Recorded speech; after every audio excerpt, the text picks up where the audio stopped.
চলে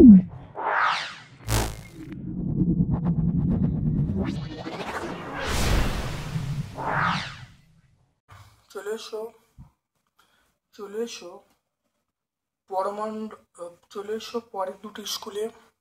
একটা হলো পরমানন্দপুর হাই স্কুল, আর চলে এসো কন্টাই মডেল ইনস্টিটিউশন।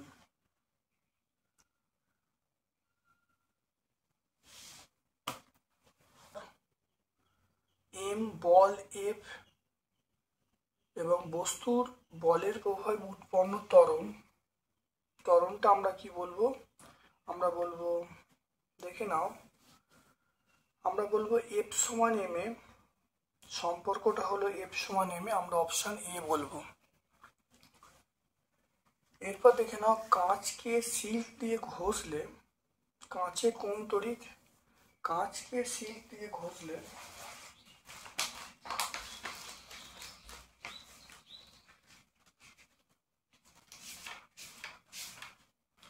দেখে নাও, কাঁচকে সিল্ক দিয়ে ঘষলে কাঁচে ধনাত্মক, কাঁচে আমরা বলবো প্লাস, কাঁচে ধনাত্মক তড়িৎ উৎপন্ন হয়। মানব দেহে 100 গ্রাম ওজনে ক্যালসিয়াম থাকে। মানব দেহে 100 গ্রাম ওজনে ক্যালসিয়াম থাকে। আমরা লেড বলবো, লেড বা পিবি। এটা সীসার সংকেত হলো আমরা পিবি বলবো, আমরা বলবো পিবি। 2.1 চলে এসো, মহাকর্ষ ধ্রুবকের এসআই এর মান কত?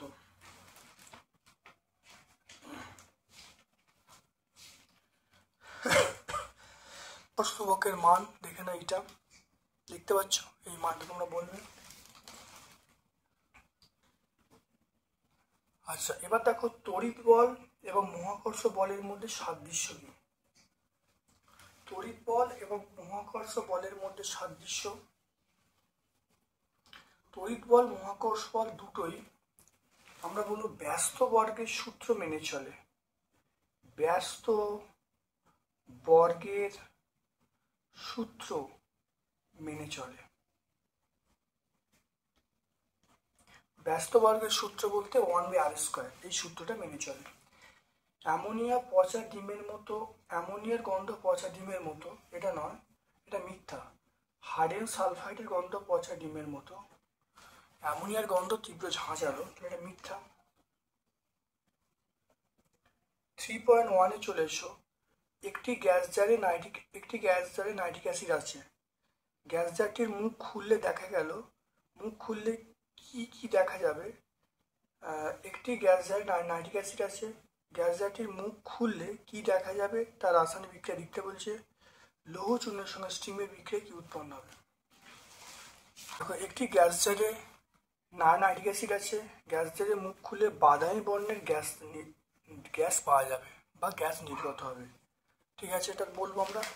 তারপরে দেখে নাও লৌহ চূর্ণের সঙ্গে স্টিমের বিক্রিয়া কি উৎপন্ন হবে?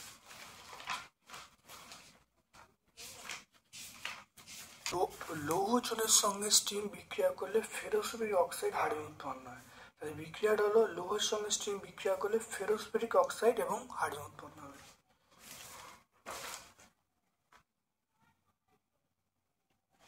আচ্ছা, পারদের ঘনত্ব বলা আছে এত, আর এখানে বলা আছে পারদের ভর কত গ্রাম।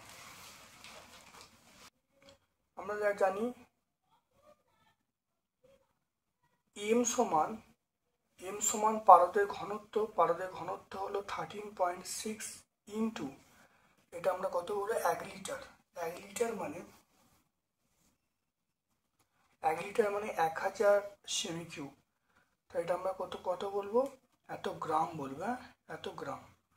তাহলে ঘনত্ব ইন্টু আয়তন, 1 লিটারকে আমি যদি সেমি কিউবে চেঞ্জ করি 1000 হবে। তাহলে এটা করলে কত হবে? 13,600 গ্রাম। আমরা পাবো 13,600 গ্রাম। এরপর দেখো, কোন বক্তব্য 1, এই কোষ পানি কোষে উপস্থিত উদ্ভিদ উদ্ভিদ কোষে অনুপস্থিত।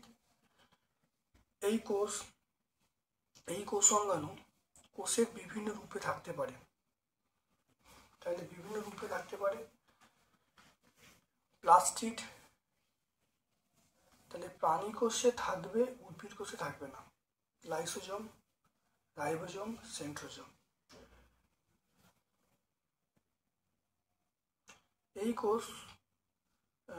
এই কোষ অঙ্গাণু বিভিন্ন রূপে থাকতে পারে।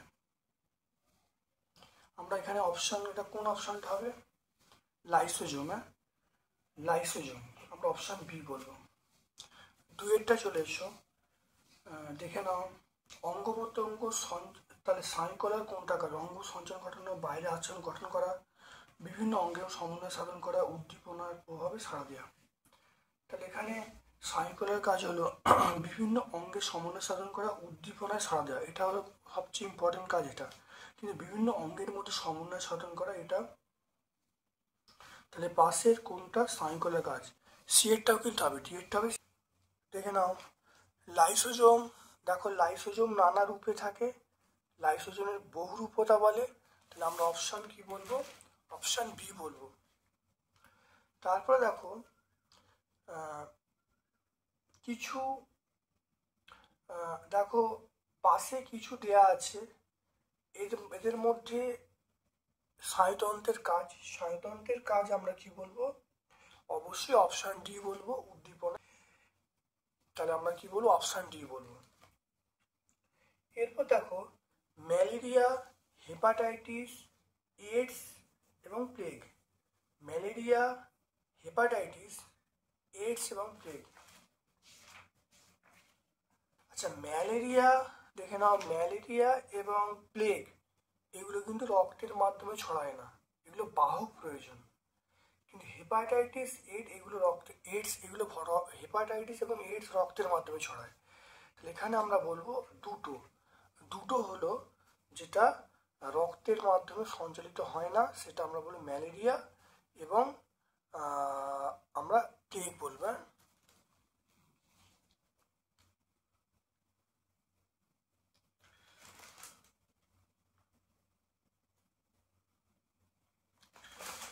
দেখে নাও রক্তের মাধ্যমে সঞ্চালিত হয় হেপাটাইটিস এবং এইডস, এগুলো হলো রক্তের মাধ্যমে সঞ্চালিত হয়। এরপর চলে এসো দুইয়ের দাগের একেরটা চলে এসো।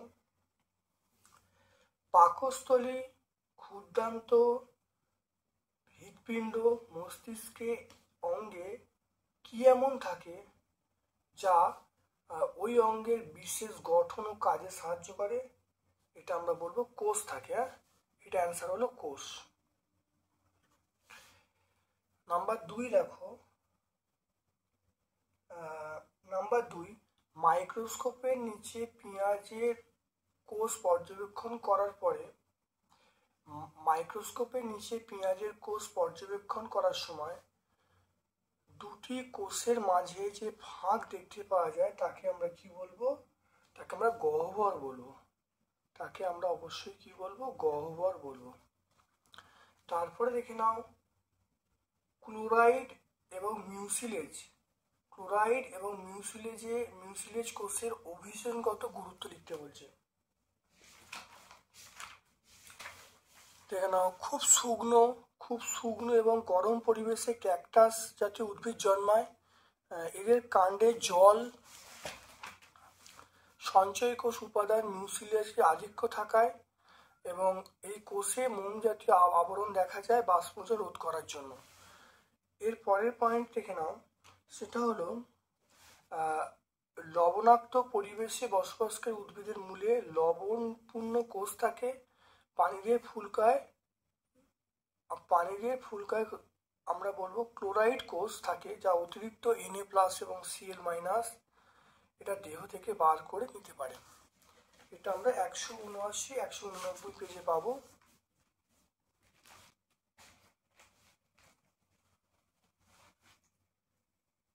এটা আমরা 179-189 পেজে পাবো।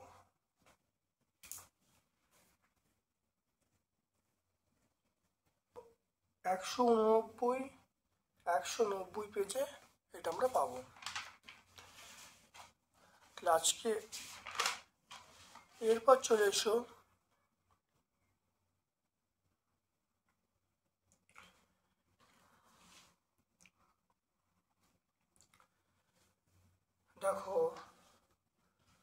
এরপর দেখো কোয়ান্টাইল মডেল ইনস্টিটিউশন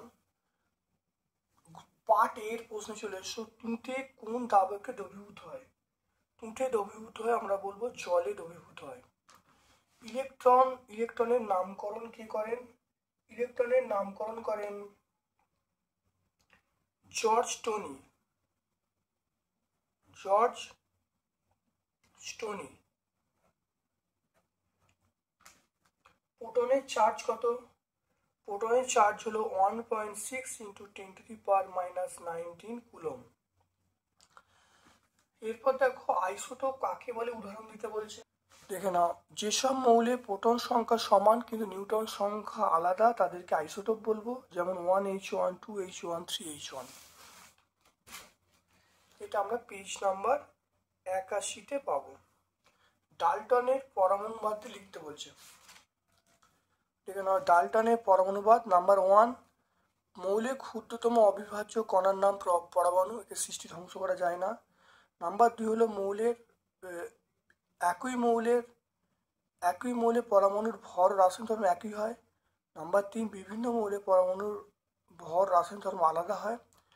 আর 4 নম্বর হলো যখন রাসায়নিক অংশগ্রহণ করবে তখন পরমাণুগুলো পূর্ণ সংখ্যা যুক্ত হয়ে যৌগ গঠন করবে। এটা আমরা 79 পেজে পাবো। আচ্ছা, পাস্কেল কিসের একক? পাস্কেল আমরা বলবো অবশ্যই চাপের বলবো। পাস্কেল হলো চাপের এসআই একক। হ্যাঁ, পাস্কেল চাপের এসআই একক। অভিকর্ষ ত্বরণের মান কত? এটা হলো আমরা বলবো 9.8 মিটার/সেকেন্ড²। এটা এসআই পদ্ধতির জন্য, এসআই পদ্ধতিতে। প্রমাণ বায়ুমণ্ডলীয় চাপে পারস্তম্ভ উচ্চতার মান কত? প্রমাণ বায়ুমণ্ডলীয় চাপের ক্ষেত্রে পারস্তম্ভের উচ্চতার মান কত? এটা হলো 76 সেন্টিমিটার।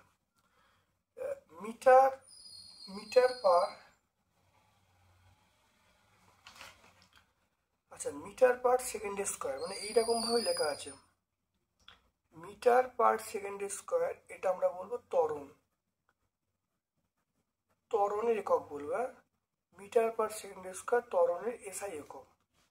রেশম দিয়ে কাঁচকে ঘষলে তাহলে কাঁচটা হবে ধনাত্মক, আর রেশমটা আমরা বলবো ঋণাত্মক। এরপর দেখে নাও, দুটি বস্তুর ভরকে এবং দুটি বস্তুর মধ্যে দূরত্ব পূর্বের দূরত্ব অর্ধেক করলে মহাকর্ষ বলের মান কিরূপ পরিবর্তন হয়? দেখে নাও, 6টা দেখে নাও। তাহলে আমরা জানি F সমান, দেখো F সমান আমরা জানি Gm1m2/r²। F ড্যাশ মানে পরিবর্তিত। কোশ্চেনে চলে এসো, দেখো বলা আছে দেখে নাও, এখানে বলা আছে দুটি বস্তুর ভরকে এবং বস্তু দুটির মধ্যে দূরত্ব পূর্বের দূরত্ব অর্ধেক করা হলে মহাকর্ষ বলে কি পরিবর্তন হবে? তাহলে দেখে নাও, তাহলে আমরা বলবো ভরটা অর্ধেক করা হলো m1/2, এটা হলো অর্ধেক করা হলো m2/2। আর এখানে কি বলা আছে, এই যে দূরত্বটা অর্ধেক করা হচ্ছে r/2 তার স্কোয়ার। তাহলে এখান থেকে আমরা এফ ড্যাশের মান পেয়ে যাব Gm1m2 বাই, এখানে দেখো 2 আর 2 গুণ করলে 4 হবে। আর এখানে দেখো ওই 4টা উপরে উঠে গেল, এটা আমরা কত বলবো, এটা r² হবে। এই 4 কেটে গেল, তাহলে আমরা পেয়ে যাব, তাহলে এফ ড্যাশ সমান আমরা পেয়ে যাব Gm1m2/r²। এইটা মানে কি এফ, তাহলে এফ ড্যাশ সমান আমরা এফ পেয়ে গেলাম, তাহলে কোনো পরিবর্তন ঘটবে না। তাহলে আমরা কি দেখো, ভরগুলোকে অর্ধেক করা হলো, তাহলে m1/2 আর এটা m2/2। এবার দেখে নাও, এটা 4 গুণ হয়ে গেল, তাহলে দেখো, তাহলে Gm1m2/r², এটাই মানে এফ, তাহলে এফ ড্যাশ সমান এফ, তাহলে কোনো পরিবর্তন হবে না।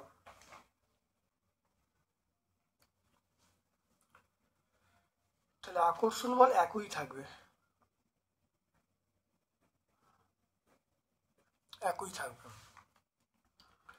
আচ্ছা, এরপর দেখো প্রাইমর্ডিয়াল ইউট্রিকল। দেখে নাও প্রাইমর্ডিয়াল ইউটিকল কাকে বলে। উদ্ভিদ কোষের গহ্বরের বাইরের কোনো পর্দা থাকে না, গহ্বর ক্রমশ বাড়তে থাকে, তখন নিউক্লিয়াস সহ সাইটোপ্লাজম কোষ প্রাচীর ভেতরের দিকে পরের দিকে সরে যায়। এই গহ্বরকে বেষ্টন করে সাইটোপ্লাজমের বিন্যাসকে আমরা বলবো প্রাইমর্ডিয়াল ইউটিকল। এটা আমরা 185 পেজে পাবো। এরপর দেখো একক পর্দা কাকে বলে। দেখে নাও এরপরে দেখো একক পর্দা কাকে বলে। কোষ পর্দা অর্থাৎ যে পর্দা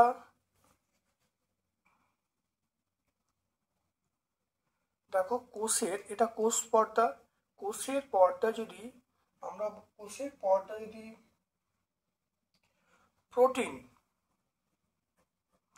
প্রোটিন লিপিড প্রোটিন,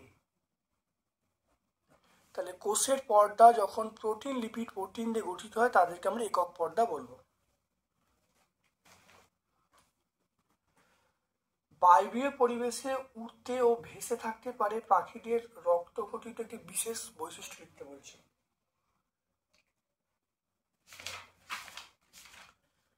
দেখে নাও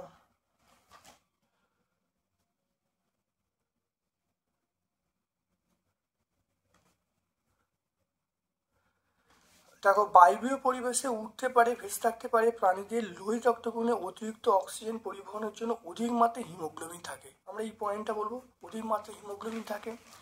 তাহলে 190 পেজে আমরা পাবো। মহামারী কাকে বলে। মহামারী কাকে বলে অসংক্রামক মহার উদাহরণ দিতে বলছে। দেখে নাও মহামারী অর্থাৎ এক বিস্তৃত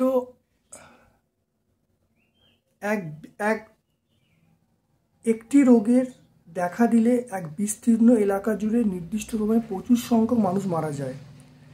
তাহলে এই যে রোগের ব্যাপক যে প্রাদুর্ভাব দেখা যায় তাকে আমরা মহামারী বলবো। এটা আমরা 156 পেজে পাবো।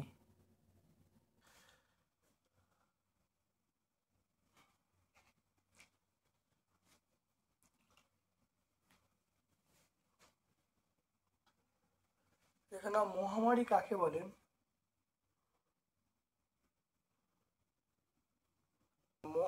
অসংক্রামক মহামারীর উদাহরণ কি।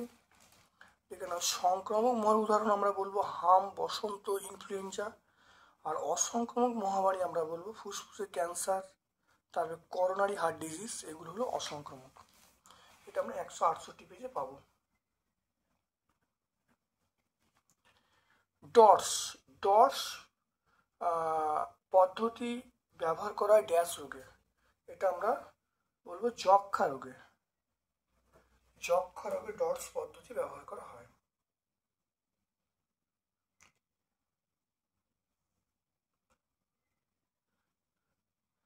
তারপর দেখে নাও ম্যালেরিয়া রোগের জীবাণুর নাম কি। আমরা বলবো প্লাজমোডিয়াম ভাইভ্যাক্স। Plasmodium vivax.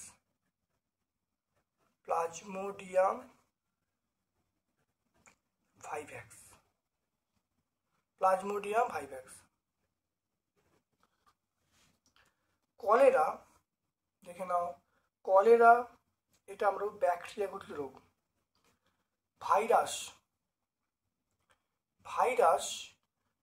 আমরা বলবো মেসোজোম।